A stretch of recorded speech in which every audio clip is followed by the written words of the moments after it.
ఈరోజు మనము సిస్టర్ జీవితం ఎందుకు అందమైనది, ఎందుకు గౌరవప్రదమైనది, ఎందుకు ప్రాముఖ్యమైనది, లోకంలో ఉన్న వ్యక్తులకి ఒక సిస్టర్ జీవితానికి ఉన్న తేడా ఏంటో తెలుసుకుందాం.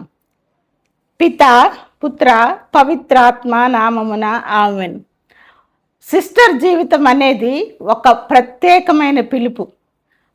లోకంలో మంచి కెరీరు, పెళ్ళి, అందమైన కుటుంబం, ఇలా అన్నిటినీ వదులుకొని ఒక తెల్లటి వస్త్రము లేకపోతే ఒక కాషాయ రంగు చీర కట్టుకొని సిస్టర్ ఎందుకు జీవిస్తుంది?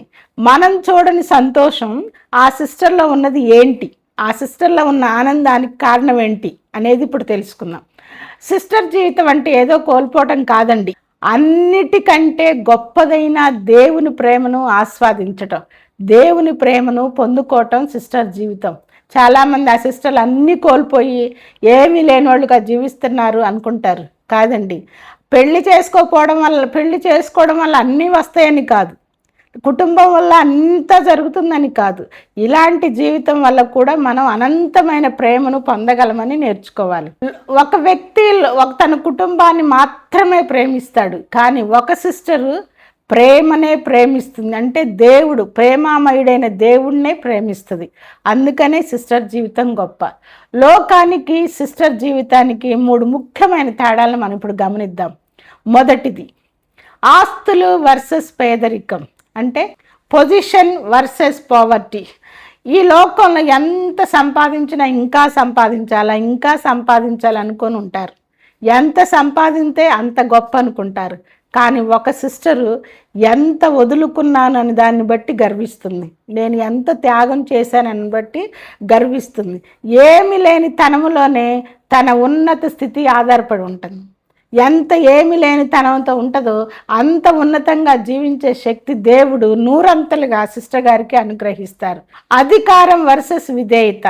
ఈ లోకంలో అందరూ పెత్తనం చలాయించని చూస్తూ ఉంటారు. అది మానవ నైజం. అందరూ పెత్తనాలు చేయాలని, ఏదో ఒక పొజిషన్లో ఉండాలని చూస్తారు. కానీ ఒక సిస్టరు దేవుని చిత్తానికి లోబడి దేవుడు ఏ విధంగా చెప్పాడో ఆ విధంగా జీవించడం ద్వారా తను రాజభోగాన్ని అనుభవిస్తుంది. ఎందుకు రాజభోగం అన్నానంటే, క్రీస్తు ప్రభు రాజాతి రాజు. ఆయన సన్నిధిలో జీవించే వాళ్ళకి నిత్యము కావలసినవన్నీ సమకూరుస్తాడు ప్రభు. మనం ఆయనకు అంకితమై ఉన్నాం కాబట్టి క్రీస్తుతో కలిసి రాజభోగాన్ని అనుభవిస్తుంది. ఏమీ లేని తనం కాదండి సిస్టర్ అంటే హృదయంలో ఏమీ లేని తనం ఉంది. ఈ ప్రపంచంలో తనకు కావలసిన సమస్తము దేవుడు సమకూర్చి పెడతాడు, ఎప్పుడూ కొరత రానివ్వడు.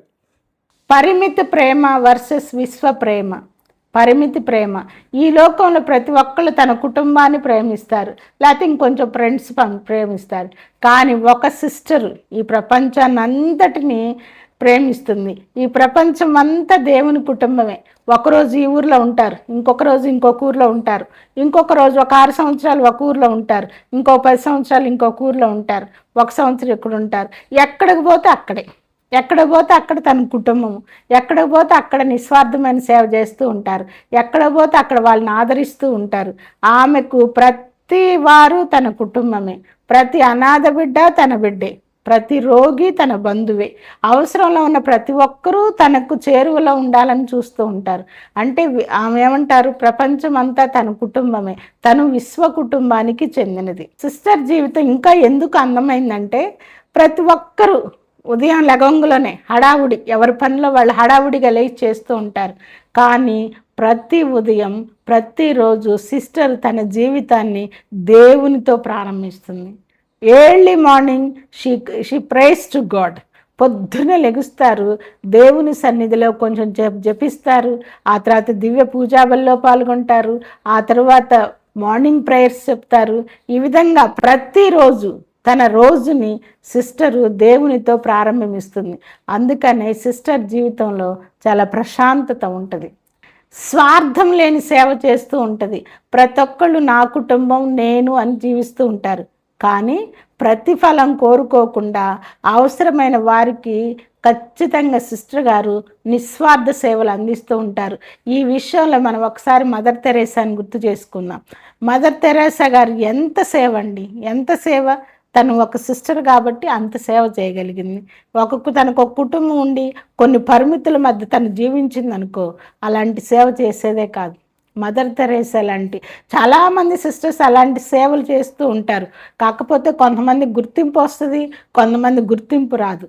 మా సిస్టర్స్ కూడా ఎంతమంది, కొంతమంది ఎడ్యుకేషన్ ఇన్స్టిట్యూషన్లో పనిచేసిన చాలామంది అనాథ బిడ్డలకు ఆశ్రమాలు ఉంటాయి, ఓల్డ్ ఏజ్ హోమ్స్ ఉంటాయి, మెంటలీ రిటార్డెడ్ పీపుల్కి సేవ చేస్తూ ఉంటారు, ఎయిడ్స్ సెంటర్లో పనిచేస్తుంటారు, ప్రిజం మినిస్ట్రీ ఉంటుంది.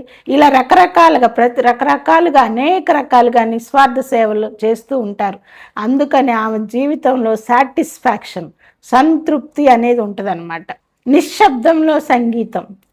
అసలు ఈ రోజు స్టార్ట్ అయిందంటేనే ధ్వన శబ్దాలు, ఎక్కడ చూసినా శబ్దాలు.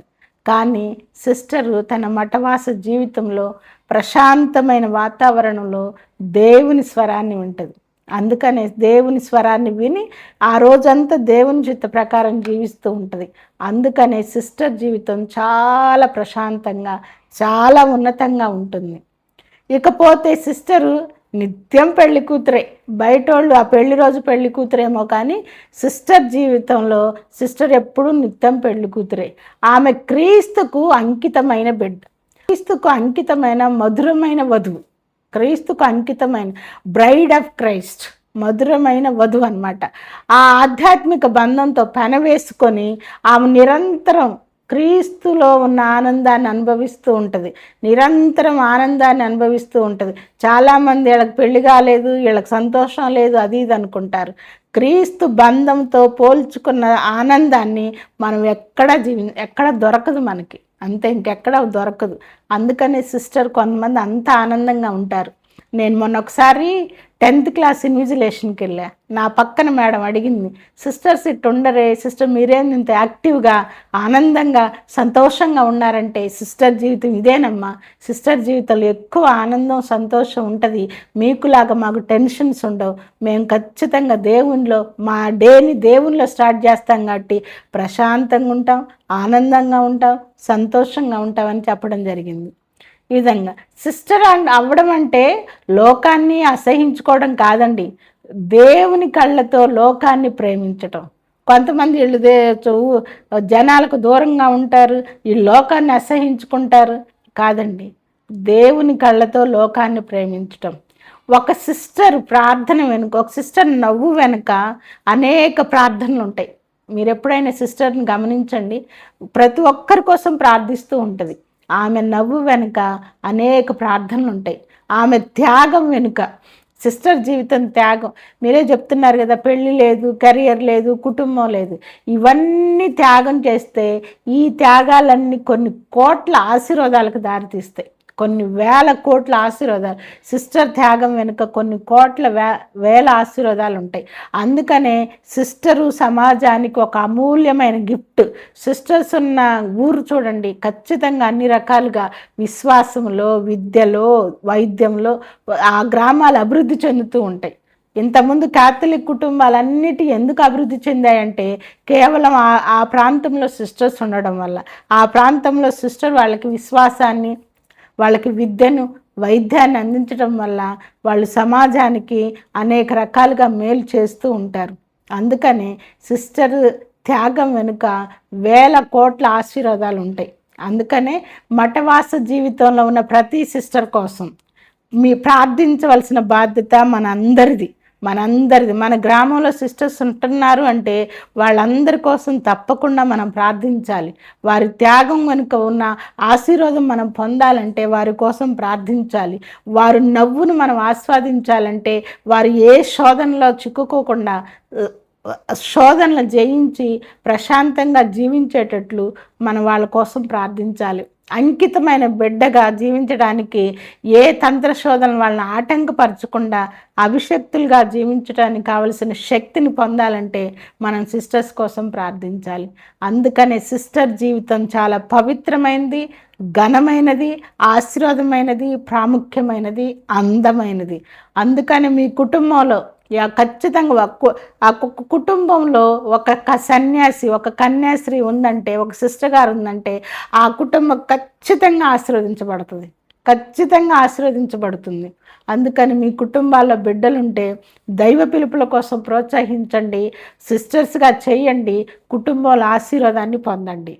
Thank you. God bless you. పిత, పుత్ర, పవిత్రాత్మ నామమున ఆమేన్.